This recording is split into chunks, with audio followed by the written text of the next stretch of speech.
Hi, I'm Henrietta Lyons from the University of Melbourne, Australia, and I'll be presenting the paper Algorithmic Decisions, Desire for Control and the Preference for Human Review over Algorithmic Review. My co-authors are Tim Miller and Eduardo Velloso. As the use of AI in high-stakes decision-making increases, so too has the interest in being able to contest or challenge these decisions. At a practical level, contestation is a mechanism for error correction and a way to hold decision-makers to account. Contestation can help promote justice in decision-making, protect individual rights, and support notions of human dignity and autonomy. Numerous documents setting out principles for ethical design of algorithmic decision-making systems highlight the need for the ability to contest, as does Article 22 of the GDPR. However, there's limited guidance on how contestability for algorithmic decision-making should work. For example, should contestability be built into algorithmic decision-making systems? Or should we provide post hoc review processes? Or perhaps both? And if so, how should such processes work? In this work, we focus on post hoc review processes. Various elements must be considered when designing such processes. For example, which decisions can be reviewed, through to who will conduct the review. In this work, we explore this latter question. More specifically, we look at people's preference for who should review an algorithmic decision, a human reviewer or an algorithmic reviewer. Understanding these preferences can inform the design of algorithmic decision-making systems and processes that can enable contestation. Having a human review an algorithmic decision is widely accepted. For example, the GDPR provides data subjects with a right to human intervention for specific automated decisions. There are several reasons why a person may prefer a human reviewer. Human intervention in the review process is a way to protect individual rights, such as dignity, that people could see as imperiled because of algorithmic decision-making. Human review may also be seen as necessary for checking that an algorithm is working as it should. However, algorithmic review of algorithmic decisions is also possible. Depending on design, algorithmic review might introduce less bias than human review, and will almost certainly scale better. In a previous study, we found that people prefer human reviewers over algorithmic reviewers for algorithmic decisions. Reasons for this preference include that human reviewers are perceived as more capable of understanding objections to a decision and taking into account the nuances of people's situations. Humans are also seen as more malleable than algorithms in their decision-making, and thus they're seen as more likely to provide a different, more favourable decision for the decision subject. Participants also preferred the review process that offered the ability to participate by providing additional information and objections, which ultimately provided them with a degree of influence over the reviewer and the decision outcome. This idea of influence was interesting to us. It aligns with findings from procedural justice research in relation to process control or voice, which is the ability to present information relevant to a decision. Allowing for voice or process control has been found to increase the perceptions of fairness of decision-making processes. One theory explaining this finding is that allowing individuals to express their views and make an argument gives them a sense of control over the decision-making process, as well as the ability to influence the decision-maker, which in turn provides an opportunity to achieve a more favourable outcome, thus resulting in fairer perceptions of the decision-making process. Drawing from these findings, we hypothesized that decision subjects would prefer a human reviewer over an algorithmic reviewer for algorithmic decisions. We expected that a lifetime of exposure to human decision-making would make participants more confident in their ability to persuade a human reviewer to achieve a favourable outcome. Further, we expected that humans would be viewed as more capable of interacting with the decision subject and understanding the nuances of a situation. In contrast, we expected algorithms to be viewed as rigid and difficult to interact with, making them difficult to persuade.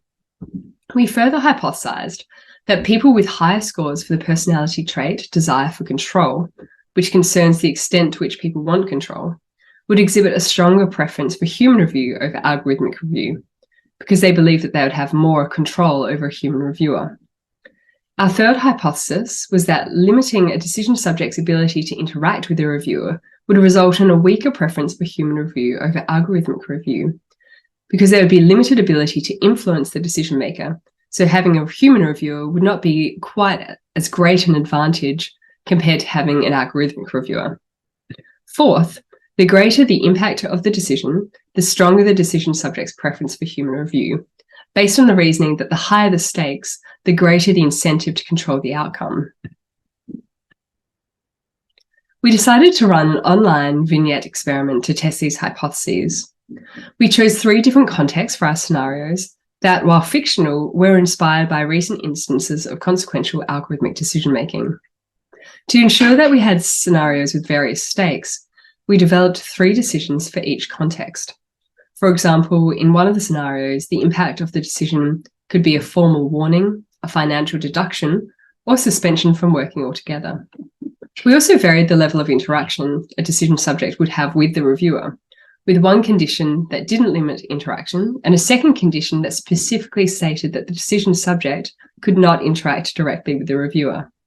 These 18 scenarios were used in a 3x3x2 vignette experiment. After providing instructions, gaining consent, and collecting demographics, we presented each participant with 3 randomized algorithmic decisions, one from each context.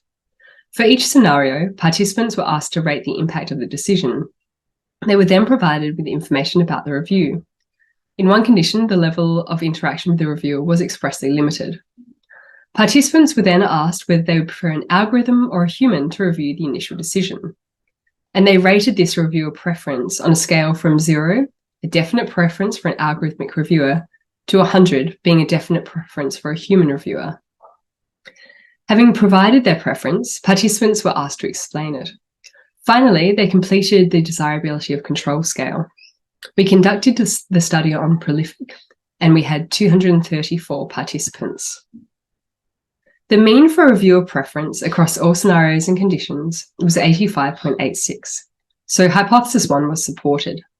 We used a linear mixed effects model to test our remaining 3 hypotheses. We first built a model that included the scenario context, decision stakes, and interaction condition, as well as the interactions between these variables as fixed effects. We also included desire for control and our participants' impact rating of the decision as fixed effects.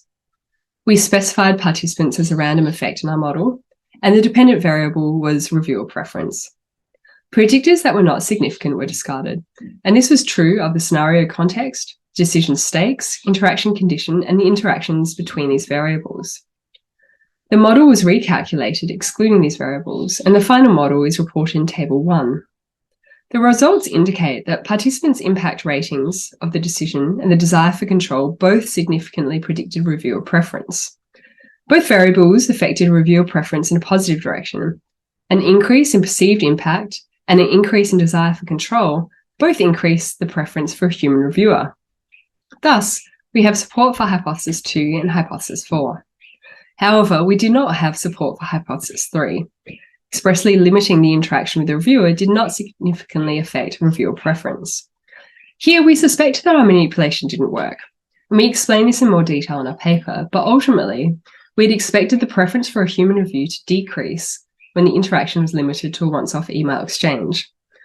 However, we think that perceptions around algorithms' limited capabilities to meaningfully interact across any medium resulted in no marked change in the preference for human review. While our quantitative results did not indicate that the level of interaction with the reviewer impacted preferences, our qualitative results suggested otherwise. On the one hand, interaction with the reviewer was seen as an essential building block for exerting influence in an attempt to achieve a favourable outcome. Many participants used terms such as sway the opinion, persuade, and convince. And on the other hand, interaction was also seen as important because it enables decision subjects to feel heard and understood.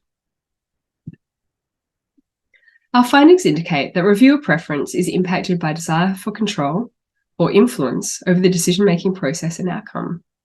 Based on these findings, allowing decision subjects some control over the review process is important, especially for decisions that have a significant impact. How much control and how to provide it will likely be context dependent. In this work, we explored the link between control and reviewer preference. There are additional elements of a review process that could provide control, that could be explored in future work, such as allowing for decision subjects to ask questions, provide additional information, or argue their case. Providing for process control or voice is one thing. Ensuring that people feel heard is another matter. People's perceptions of an algorithm's capability to understand and empathize may limit decision subjects' satisfaction around having been heard. However, as these systems develop and exposure to them increases, perceptions around their capabilities may shift. Future work could explore whether increasing people's understanding of how an algorithmic reviewer works alters their perception of algorithmic capabilities and increases feelings of control. Finally, it is clear that there's a number of different variables that impact a person's preference for a particular review. More work is needed to isolate the specific impact of other factors, such as outcome favorability and dignity on a reviewer preferences. Thank you for watching this presentation. If you'd like any further information about this paper, please don't hesitate to contact me or my co-authors at the email addresses shown in the slide. Thank you.